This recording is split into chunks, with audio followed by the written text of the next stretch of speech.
Hello friends. जैसा कि हम पढ़ रहे थे नंबर सिस्टम के बारे में, तो नंबर सिस्टम के बारे में हमने जो पहली क्लास में पढ़ा था, आज उसका थोड़ा रिवीजन कर लेते हैं और उसके बाद हम फेस वैल्यू, प्लेस वैल्यू और यूनिट डिजिट, इकाई का अंक कैसे निकालते हैं, इसके बारे में पढ़ेंगे। तो ये जो आपके सामने लिखा हुआ है, इसका हमने पहली क्लास में इसको पढ़ रखा है, तो इसका थोड़ा सा रिवीजन कर लेते हैं। जैसे हमने पढ़ा था कि वास्तविक संख्याएं क्या होती है, रियल नंबर। तो इसमें हमने बताया था कि जो रियल नंबर होता है वो परमीय संख्या और अपरिमेय संख्याओं के कॉम्बिनेशन से बना होता है। अब परमीय संख्याएं क्या होती हैं कि जिनको P अपॉन Q के रूप में लिखा जा सके, जहां P and Q are integer, P और Q इंटीजर हो और Q नॉट इक्वल टू 0 हो। जैसे √4 हो गया 2, 5 3/2 या 5/2 हो गया या 36/64 होगा। इससे आप अलग करते हैं तो 6/8, उसके बाद 2 3 6 और 2 चौके 8। तो इस प्रकार से इसको हम कर सकते हैं। यहाँ पे √4 को आप बाहर करेंगे तो 2 हो जाएगा, ठीक है। मतलब जिसे P अपॉन Q के रूप में लिखा जा सके, P और Q इंटीजर्स हों और उसके बाद Q नॉट इक्वल टू 0 हो, तो ये क्या हो जाता है, परमीय संख्या। इसी प्रकार से हम अपरिमेय संख्या के बारे में देखें तो हम इसे P अपॉन Q के रूप में नहीं लिख सकते। जैसे √2, √3, √1/√7, पाई, ये सब क्या है, एक अपरिमेय संख्या है। अगर हम बात करें कि पाई, तो ये पूछ लिया जाता है पाई क्या है, तो पाई एक अपरिमेय संख्या है। अब यहाँ आप कह सकते हैं कि इसे √2/1 लिखा जा सकता है, तो क्या ये परिमेय संख्या हो गई? नहीं। क्यों? क्योंकि आपने Q नॉट इक्वल टू 0 को तो फॉलो किया, लेकिन क्या आपका जो √2 लिखा गया है ये क्या इंटीजर है? तो नहीं, ये पूर्णांक नहीं है, तो ये कंडीशन फेल हो जाती है, ठीक है। तो ये कंडीशन यहाँ पे अप्लाई नहीं होगी, तो मतलब √2 क्या है, एक अपरिमेय संख्या है। अब उसके बाद हम आगे चलते हैं। जैसे पूर्णांक क्या होता है, तो आप जानते हैं कि -∞ से लेके 0 विथ 0 सहित और +∞ तक क्या होती हैं, पूर्णांक संख्याएं होती हैं। और 0 के बाईं तरफ इधर ऋण पूर्णांक कहते हैं इसे, या निगेटिव संख्याएं, निगेटिव इंटीजर, और 0 के दाहिनी तरफ पॉजिटिव इंटीजर या धन पूर्णांक संख्याएं होती है। अब सम संख्या क्या होती है? सम संख्या की हम बात करें जिसे 2 से विभाजित किया जा सके। जिसे 2 से विभाजित किया जा सके, जैसे मान लीजिए 48 लिख दिया गया, तो ये 2 से विभाजित हो रहा है, क्योंकि ये क्या है, एक सम संख्या है। उसके बाद हमने विषम संख्याओं के बारे में देखा, जो 2 से विभाजित ना होने क्या कहते हैं, विषम संख्या। उसके बाद हमने भाज्य संख्याओं के बारे में देखा था, जैसे कंपोजिट नंबर्स। भाज्य संख्या क्या होती है, कंपोजिट नंबर। लिखा गया कि जिनके 2 से अधिक गुणनखंड हो, जिनके 2 से अधिक गुणनखंड हो उन्हीं को हम भाज्य संख्या कहेंगे। जैसे 4, अगर हम यहाँ 4 की बात करें तो इसके 2 से अधिक गुणनखंड होंगे। एक तो 1 होगा और उसके बाद एक तो 2 होगा और एक ये स्वयं एक संख्या होगी 4। तो मतलब जिसके 2 से अधिक गुणनखंड हो वो एक भाज्य संख्या या कंपोजिट नंबर कहते हैं। उसी प्रकार से 6 है, 6 का भी एक गुणनखंड हो जाएगा 1, उसके बाद 2, उसके बाद 3, उसके बाद 6। मतलब जिसके भी आप 2 से अधिक गुणनखंड बना पाएँ वो क्या होती है, एक कंपोजिट नंबर होता है या भाज्य संख्या होती है। इसी प्रकार से उसके बाद हमने पढ़ा था कि अभाज्य संख्या क्या होता है, प्राइम नंबर। तो जिनके 2 गुणनखंड हों, जिनके केवल 2 गुणनखंड हो वो क्या होती है, अभाज्य नंबर यानी प्राइम नंबर होती है। अगर किसी के एक गुणनखंड है, जैसे 1 आ गया, तो इसके तो केवल एक ही गुणनखंड है, तो ये एक अभाज्य संख्या नहीं है। एक ना तो भाज्य संख्या है और ना ही अभाज्य संख्या है। अभाज्य संख्या वो हो सकती है जिनके केवल और केवल 2 गुणनखंड हो। जैसे 2 हो गया, 3 हो गया, 5 हो गया, 7 हो गया, 11 हो गया। क्योंकि अभी आप 2 को देखिए तो 2, इसका तो एक गुणनखंड 1 होगा और एक 2 होगा। उसी प्रकार से 3 का एक तो 1 होगा, एक 3 होगा। इसके अलावा और कोई गुणनखंड नहीं हो रहा है, तो ये क्या होगी, एक अभाज्य संख्या हो गई, ठीक है। तो ये सब क्या है, अभाज्य संख्याएं लिखी हुई हैं। अब उसके बाद हम देख लेते हैं, मान लीजिए प्राकृतिक संख्या क्या है, प्राकृतिक संख्या हम उन्हें कैसे, जैसे 1 2 3 4 5, उसके बाद जितने भी हम गिनने के लिए गिनते हैं, यूज करते हैं पॉजिटिव वाली, वो क्या होती हैं, प्राकृतिक संख्याएं। और इससे पहले प्राकृतिक संख्याओं से पहले जीरो लगा दिया जाए, जैसे यहाँ पे, तो वो पूर्ण संख्याएं कहलाती हैं। क्या कहलाती हैं? पूर्ण संख्याएं, होल नंबर। 0 1 2 3, मतलब अगर जब भी प्राकृतिक संख्या से पहले जीरो लगा के लिख दिया जाए तो वो पूर्ण संख्या कहलाती है। अब उसके बाद सहअभाज्य संख्या मतलब को प्राइम नंबर। को प्राइम नंबर ऐसे नंबर्स होते हैं जिनका जो पेयर होता है और इनके आप बीच में कॉमन देखेंगे तो कुछ भी कॉमन नहीं रहेगा, अर्थात कह सकते हैं कि जिनका HCF जो है 1 होता है। जैसे 3 5 ले लीजिए, इसके बीच में कुछ भी कॉमन नहीं है। उसके बाद 28 29 ले लीजिए, इसके बीच में भी कोई कॉमन नहीं है। 12 13 ले लीजिए, ठीक है। तो इस प्रकार से आप कुछ भी ले सकते हैं जिनके बीच में कोई भी कॉमन ना हो, HCF जिनका 1 हो। और उसके बाद एक आता है जुड़वा अभाज्य संख्याएं, twin prime number. Twin prime number क्या होते हैं कि ऐसे प्राइम नंबर जिनके बीच का अंतर 2 हो। कितना हो? 2। जिनके बीच का अंतर 2 हो, जैसे, और वो क्या हो? Prime number. जैसे 3 5 के बीच का अंतर कितना है? 2 है, तो ये एक ट्विन प्राइम नंबर है। उसी प्रकार से 11 13, मतलब जिन भी दो अभाज्य संख्याओं के बीच का अंतर 2 हो वो क्या कहलाते हैं? ट्विन प्राइम नंबर, ठीक है। तो ये था पिछली क्लास का रिवीजन। और इसके बाद अब हम चलते हैं place value and face value, और उसके बाद में हम पढ़ेंगे वो है यूनिट डिजिट, ठीक है। चलिए, तो अब हम इसके आगे पढ़ेंगे place value and face value, ठीक है, जिसे आप कह सकते हैं स्थानीय मान व जातीय मान। अब प्लेस वैल्यू क्या होती है? प्लेस वैल्यू, अगर मान लीजिए हम किसी एक क्वेश्चन के माध्यम से समझें, मान लीजिए आपको दिया गया है 7 3 2 5 9, इसमें कहा गया कि आपको प्रत्येक अंक की प्लेस वैल्यू निकालनी है। क्या निकालनी है? प्लेस वैल्यू या स्थानीय मान आप कहेंगे, ठीक है। प्लेस वैल्यू या फिर स्थानीय मान। अगर हम कहें कि प्लेस वैल्यू, इस संख्या का जो होता है वो विस्तार रूप होता है। प्लेस वैल्यू जब भी निकालने के लिए कहा जाए वो किसी संख्या का जो होता है विस्तार रूप होता है। कैसे? मान लीजिए इन सभी संख्याओं का आपको प्लेस वैल्यू निकालनी है, तो आप देखेंगे अगर 9 की प्लेस वैल्यू हमें निकालनी है, चूँकि ये इकाई के स्थान पे है तो 1 से मल्टीप्लाई करेगी, तो ये क्या आएगा? 9। इसी प्रकार से अगर 5 ये है इकाई, दहाई, दहाई के स्थान पे है, और दहाई की संख्या क्या होती है? तो दहाई वाली संख्या होती है 10, तो इसको हम 50 कर देंगे। और उसके बाद इसी प्रकार से 2 किस स्थान पे है? सैकड़े वाले स्थान पे है, तो सैकड़े के लिए हम क्या करते हैं? 100 से मल्टीप्लाई कर सकते हैं। उसके बाद ये हो गया 200। फिर 3 किस पे है? 3000 वाले स्थान पे है, तो इसको 1000 से मल्टीप्लाई कर देंगे, तो ये हो जाएगा 3000। इसी प्रकार से अगर हम बात करें 7 10,000 वाले स्थान पे है, तो इसको हम 10,000 से मल्टीप्लाई कर देंगे और ये हो जाएगा 70,000। कहने का मतलब अगर ये संख्या 60 रूप में दी गई है संक्षेप में, और ये स्थानीय मान निकालने के लिए क्या होता है स्थानीय मान, तो इस संख्या का जो है विस्तार रूप होता है, ठीक है। क्या होता है? विस्तार रूप होता है। जैसे अगर ये 9 है तो ये 9 हो गया, वहीं अगर दहाई के स्थान पे तो 5 है, और इसका अगर आप विस्तार रूप लिखेंगे तो क्या हो जाएगा? 50। इसी प्रकार 2 का भी लिखेंगे तो इसका विस्तार रूप क्या हो गया? 200। जब इसको आप जोड़ेंगे तो ये सेम संख्या प्राप्त होती है। इसी में मान लीजिए आपको कहा जाए कि इसकी फेस वैल्यू क्या होगी। क्या कहा जाए? Face value. फेस वैल्यू क्या होती है? जैसा कि नाम से ही स्पष्ट हो रहा है, फेस, जो जिस स्थान पे है उसको उसी स्थान पे लिख दीजिए। जैसे अगर 9 की फेस वैल्यू पूछी जाए तो सेम संख्या होगी 9, और उसके बाद मान लीजिए 5 की फेस वैल्यू पूछी जाए तो ये होगा 5, और 2 की फेस वैल्यू पूछी जाए तो 2 होगा। इसी प्रकार से 3 की फेस वैल्यू पूछी जाए तो 3 होगा, और 7 की फेस वैल्यू पूछी जाए तो 7 होगा। फेस वैल्यू का मतलब जैसा कि नाम से ही स्पष्ट है, फेस, जो जिस स्थान पे है उसको उसी स्थान पर दर्शा दीजिए, और इसे क्या कहते हैं? जातीय मान। क्या कहते हैं? जातीय मान,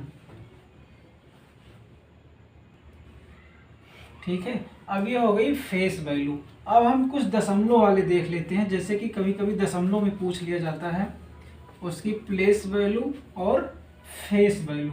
जैसे मान लीजिए आपको दे गया 32.2753, इसमें से क्या कहा जाएगा कि आपको प्रत्येक अंक की जो है प्लेस वैल्यू निकालनी है, प्रत्येक अंक की प्लेस वैल्यू निकालनी है, मतलब स्थानीय मान निकालना है।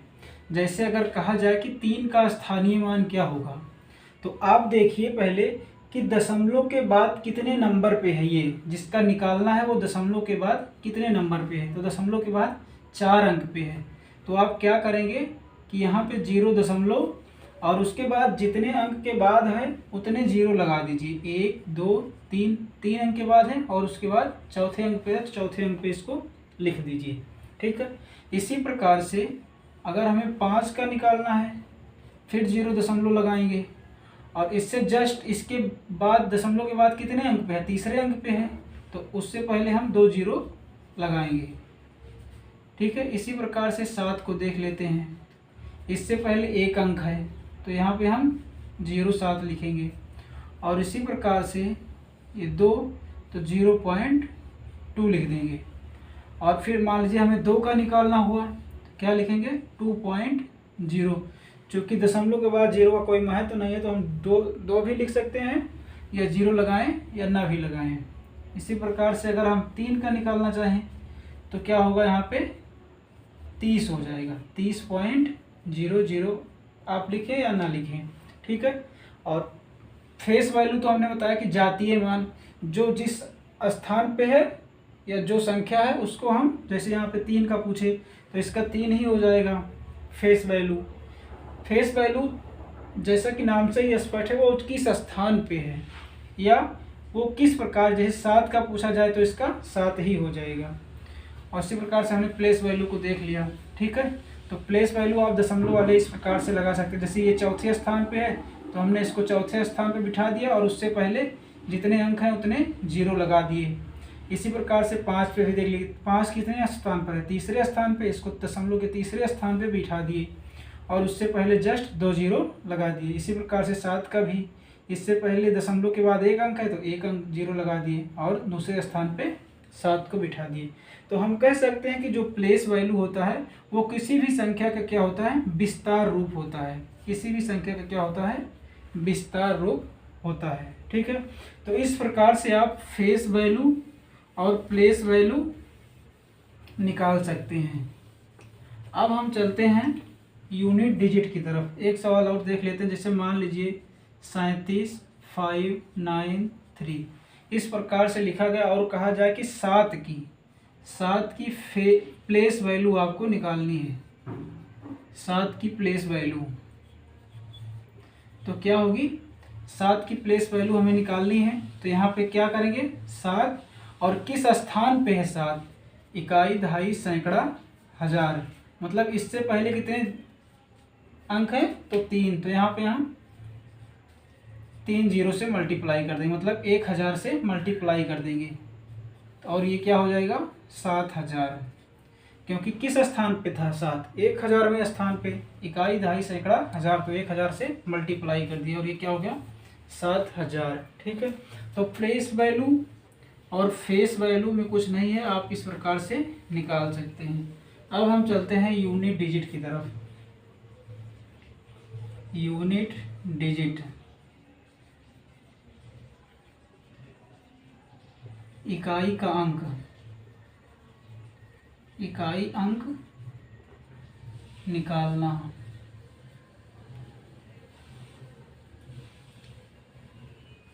इकाई के अंक निकालने के लिए इसका सबसे सही तरीका है कि आपको याद करना है।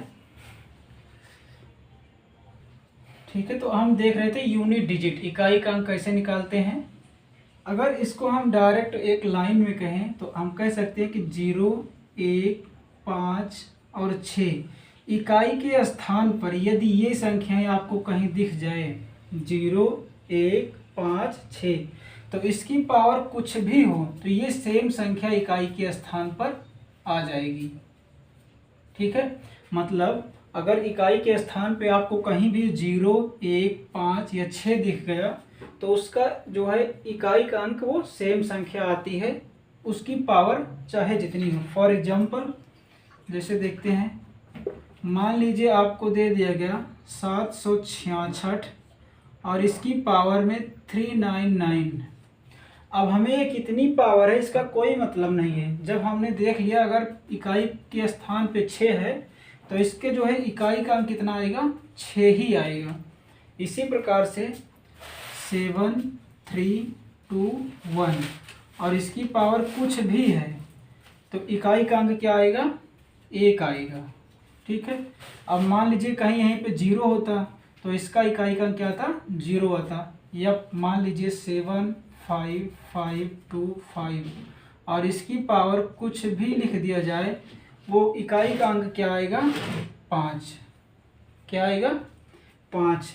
कहने का मतलब अगर इन चारों संख्याओं में से 0, 1, 5, 6 इकाई के स्थान पे कोई भी संख्या प्रयोग हो जाए इनमें से तो वो सेम संख्या उसका इकाई अंक होता है, उसकी पावर कुछ भी लिख दी जाए। ठीक है। अब इसके बाद हम देखते हैं 4 वाले को। 4 की कैसे निकालते हैं। अगर 4 की पावर 1 है तो इकाई का अंक क्या होगा, 4 और 4 की पावर 2 है तो इकाई का अंक क्या होगा, 16 और 4 की पावर 3 है तो 64, मतलब इकाई का अंक तो 4 आया। तो हम कह सकते हैं कि अगर 4 की पावर, 4 की जो पावर है ये विषम मतलब ऑड है तो हमेशा वो संख्या ही इकाई का अंक पे आएगी 4। और जब भी 4 की पावर सम है यानी कि इवन है तो हमेशा क्या आएगा, इकाई के स्थान पे 6। ठीक है। जब भी 4 की पावर ऑड होगी मतलब विषम होगी तो इकाई का अंक 4 ही आएगा। और जब 4 की पावर कोई इवन संख्या होगी तो इकाई का अंक 6 आएगा। ठीक है। इसी प्रकार से हम 9 वाले का देखते हैं। अगर 9 की पावर 1 है तो इसका मान क्या होगा, 9 और 9 की पावर 2 है तो इसका मान होगा 81 और 9 की पावर 3 है तो इसका मान होता है 729। आप देख रहे हैं कि अगर 9 की पावर विषम संख्या है तो उसका इकाई का अंक 9 आएगा और यदि 9 की पावर सम संख्या है तो उसका इकाई का अंक 1 आएगा। ठीक है। तो यहाँ 9 की पावर 3 है मतलब विषम है तो इकाई का अंक क्या आया, 9 आया। इसी प्रकार से अगर मान लीजिए 9 की पावर 1331 लिख दिया गया और इसमें पूछ लिया गया आपको कि इकाई का अंक क्या आएगा। अब चूँकि 1331 एक विषम संख्या है और विषम संख्या के लिए हमने क्या बताया कि इकाई का अंक वो सेम संख्या आती है। ठीक है। अब इसके अलावा जो बचता है 2, 3, 5, 7 और 8, इनके लिए आपको क्या करना है कि मान लीजिए अगर आपको दे दिया गया 2, 3, 5 चूँकि हम यहाँ पे लिख चुके हैं तो 5 यहाँ पे नहीं आएगा, 4, 7 और इसकी पावर दे दिया गया 83। ठीक है।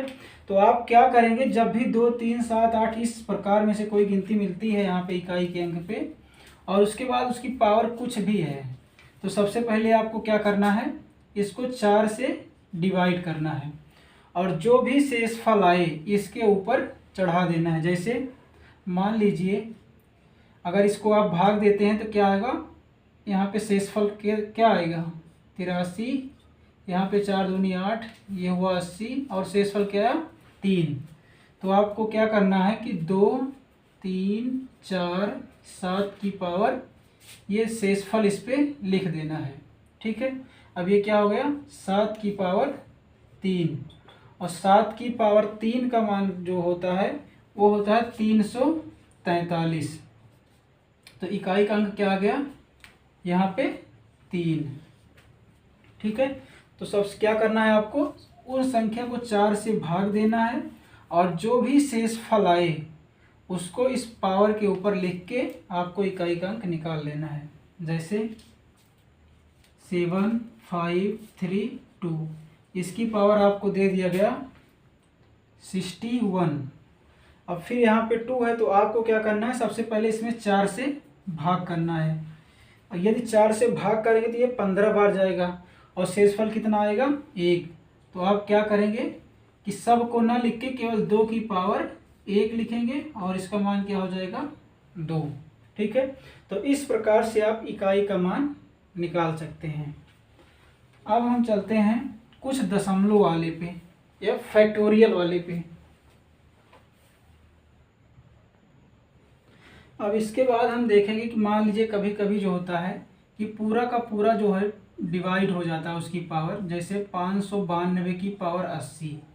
अब इसमें आप क्या करेंगे, इसको तो हम 4 से जब भाग देंगे तो क्या होगा, अगर 80 को हम 4 से भाग देते हैं तो ये तो पूरा पूरा कट जाएगा, तो यहाँ पे रिमाइंडर क्या आ रहा है 0।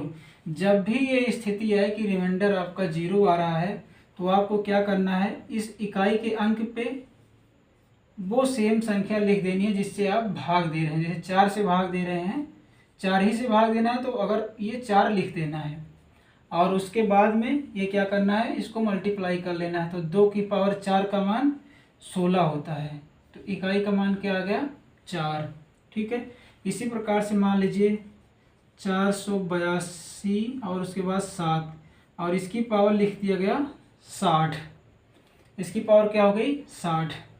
अब इसमें आपको क्या करना है कि 7 की पावर, और जब इसे आप 4 से डिवाइड करेंगे तो ये पूरा पूरा कट जाएगा, 15 चौके 60। जब भी रिमाइंडर 0 आए तब इसके ऊपर आपको पावर 4 लगा देना है, और जब आप 7 को 4 बार मल्टीप्लाई करेंगे तो इसका इकाई का अंक निकल आएगा। तो 7 सत्ता 49, यहाँ आया 49, फिर इकाई का अंक लीजिए तो 9 सत्ते 63, अब 63 आया, फिर इकाई का अंक लीजिए और 3 सत्ते 21, तो मतलब इसका इकाई का अंक मान क्या हो जाएगा 1। ठीक है, अब हम चलते हैं कुछ फैक्टोरियल वाले पे। ये फैक्टोरियल वाला कैसे निकाला जाता है, जैसे मान लीजिए फैक्टोरियल 1 का मान क्या होता है, इसका तो 1 होता है। अगर फैक्टोरियल 2 की बात करें तो इसका मान क्या होगा 2 × 1 बराबर 2। फैक्टोरियल का मतलब ये होता है कि जैसे अगर फैक्टोरियल 2 लिखा गया है तो इसको हम तब तक मल्टीप्लाई करें एक एक कम करके जब तक कि 1 ना आ जाए। इसी प्रकार से फैक्टोरियल 3 को देखेंगे तो इसका मान जो होगा 3 × 2 × 1 बराबर 6 आ जाएगा। और उसके बाद फैक्टोरियल 4 को देखें तो इसका जो मान होगा 4 × 3 × 2 × 1, और इसका जो मान होगा 24। इसी प्रकार से अगर फैक्टोरियल 6 को देखें तो 5 × 4 × 3 × 2 × 1, ये होगा 120। अब इससे हमें क्या सीख मिली कि जब भी फैक्टोरियल 5 आपको जहाँ भी देखने को मिल जाए तो उसका जो यूनिट डिजिट आपको देखने को मिलेगा क्या आएगा 0। ठीक है, कहीं भी फैक्टोरियल 5 या इससे बड़ी संख्या आपको मिल जाए तो वहाँ पे आपको यूनिट डिजिट निकालने का मतलब नहीं है, क्योंकि उसका जो यूनिट डिजिट होगा वो 4 होगा। ठीक है, जैसे अगर हम सवालों के माध्यम से देखें,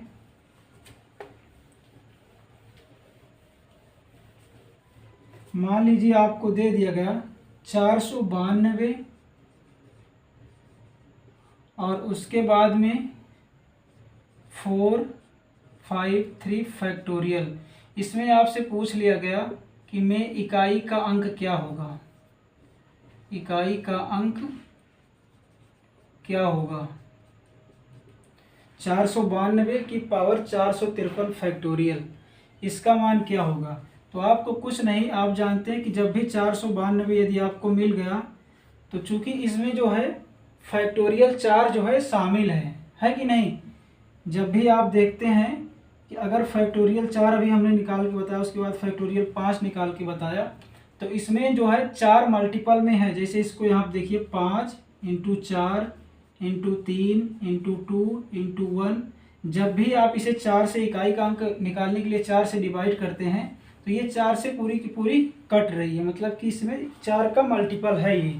तो इसी प्रकार से आप 4, इसको जो 453 लिखा गया है फैक्टोरियल, ये जो है 4 का मल्टीपल है, मतलब इसे पूरा पूरा कट जाएगी, और जब भी कट जाएगी तो आप 2 इकाई का अंक लिखेंगे और उसकी पावर क्या लगाएंगे 4, तो इसका मान क्या हो जाएगा 16, और इकाई का अंक मान क्या हो गया 6।